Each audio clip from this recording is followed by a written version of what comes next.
Good morning and welcome to Lesson 7 of Unit 10, where we will be learning about histograms. Remember, we are in our statistical unit of 6th grade. We've learned about statistical questions, and we have also learned about how to collect data and how to interpret data by looking at dot plots, looking at center spread, how to find the median, which is the midpoint of our data, how to find the mean, which is the average of our data. And then we looked about how changes in our data set would affect both the mean and the median. And then in our last lesson, we determined whether or not the mean or the median was a better representation of a data set, given the presence of outliers. Today, we are going to look at a whole new way in which we can read and interpret data by looking at histograms. So let's jump right in. We are going to start by doing 3 different work bursts of our Think About It. So what you read here, it says, the graph shows the distribution of scores of 30 students on a mathematics test. And you can see the graph there on the right. We're just answering part A right now. Part A says, what does the first bar represent in the histogram? Part B says, how many students scored higher than an 80? And part C says, what information does the x-axis provide? How are the data organized?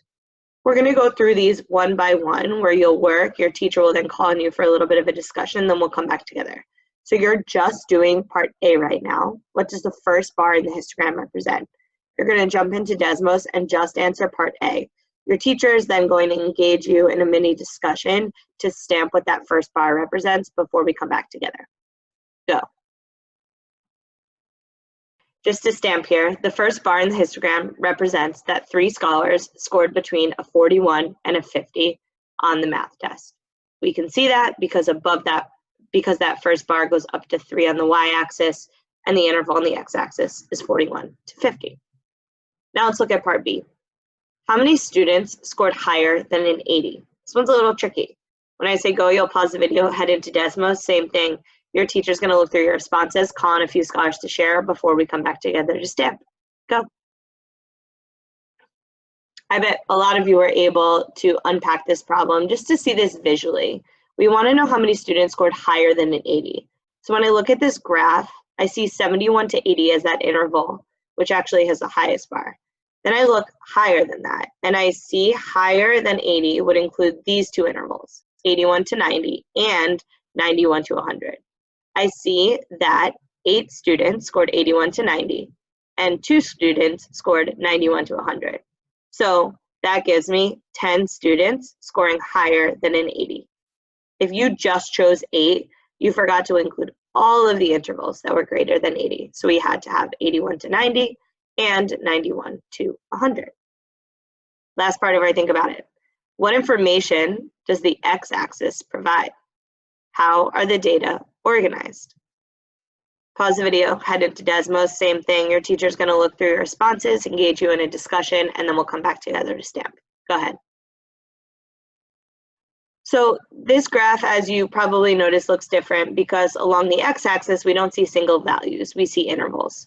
The data in a histogram are grouped into intervals. We see those intervals on the bottom, 41 to 50, 51 to 60, and so on. Now that we know that the data is grouped into intervals, now let's talk about what each bar above the interval represents. What does each bar above an interval represent? Take a second to think about it, then your teacher's going to call in 1 or 2 scholars to share their response. We know that each bar represents the number of students in that interval. So, for example, in that second interval, 51 to 60, we see that the bar goes up to 5 students. That means that 5 students scored between a 51 and a 60 on this math test. Pretty straightforward. So let's now form our key point. We just learned a lot of different things about a histogram by answering these 3 questions. Let's put it all together and talk about how a histogram represents data. So when I say go, you'll head into Desmos, and you're taking a chance at forming your own key point today. How does a histogram represent data? Your teacher's then going to read through your responses. We'll come back together to stamp our key point in just a minute. Go.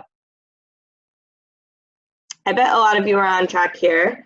Our key point for today, a histogram is a graph that displays the frequency of data grouped into intervals. We saw the frequency through how tall the different bars were, and we saw the intervals along the x-axis. A histogram is a graph that displays the frequency of data grouped into intervals. Now that we know what a histogram represents, let's look at a more complex word problem to test our knowledge. Follow along with me. Scientists collected data from many samples of yellow perch because they were concerned about the survival of the yellow perch. A perch is a type of fish that you might find in a lake. They captured yellow perch from a lake in this region, recorded data on each fish in a histogram, and then returned each fish to the lake. Consider the following histogram of data on the length in centimeters for a sample of yellow perch. Scientists were concerned about the survival of the yellow perch as they studied the histogram. Your first job is going to be to interpret this histogram into a table of values. So let's do the first one together. In that first column of our table, we see the different intervals that we see on our graph. So let's look at that first bar on our histogram. That first interval of 0 to 5, the bar goes up to 10. So you would write 10 in the first row under number of fish in your table. Take the next 45 seconds to fill out the rest of the table in Desmos, then we'll come back together to make sure we've all got it correct. Go ahead. As you filled out your table, you should have gotten this. Check your work with mine. Remember, the number I got was based on how tall each bar was in the interval. Now that we've interpreted the histogram and we've put our information from our histogram into a table, let's look at a few attributes of this histogram. So we might be asked to describe the shape of this histogram. Remember, when we described the shape of data, we were looking at whether or not it was symmetrical. Is this data symmetrical? Vote yes or no in Zoom now. Vote. Hopefully you voted no, this data is not symmetrical. Remember, if it was symmetrical, it would have to be the same on either side of the center, and this is not. However, there is a way that we can describe the shape. We say that the shape of this histogram is skewed left. That's because most of the data points are to the right, and less of the representative data points are to the left. It's a little counterintuitive. When most of the data points are to the right, we say that the data is skewed left. So what would it mean if a data set was skewed right? Well, this is an example of a histogram that would be skewed right because most of the data is to the left. Now let's talk about the center. If I were to approximate where the center of this data set was, I would say it's around 20. How did I get 20? Well, if I look at the histogram, I see that based on the bars and the frequency, there are 55 data points greater than 20 and 45 data points less than 20. So while 20 is not a perfect center, it's about in the center of this data set because there's almost an equal number of data points on the left and the right. Next question for you is, could we find the exact median and mean of this data set? What do you think? Vote now in Zoom, yes or no, and then your teacher will call on one scholar to share their thinking. We cannot find the exact median and mean of this data set. Remember, in a histogram, our data is grouped into intervals, so we actually don't know every individual data point in this data set. All we know is how many data points fall into each interval. Lastly, the spread. We can see based on this, all of our data points fall between 0 and 30. Therefore, our spread is from 0 to 30. You guys should be experts at that by this point. So we can describe the data of a histogram very similar to how we've described our data so far this unit. Last question, and this is bringing back a little bit of previous knowledge, so I'm excited to see how we do on it. It says, the length of a yellow perch is used to estimate the age of the fish. Yellow perch typically grow throughout their lives. Adult yellow perch have lengths between 10 and 30 centimeters.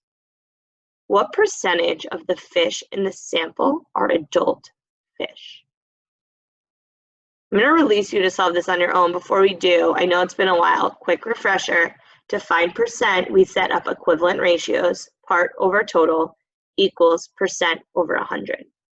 Use what you were given in this problem and use the information from the histogram to identify what percentage of the fish in the sample are adult fish. You're going to do this in Desmos so your teacher can see your thinking before we come back together. Go. Just a quick narration over how I solved this problem. To first find the total number of fish, I identified how many were in each interval. So I looked at the bars and I labeled each interval as such.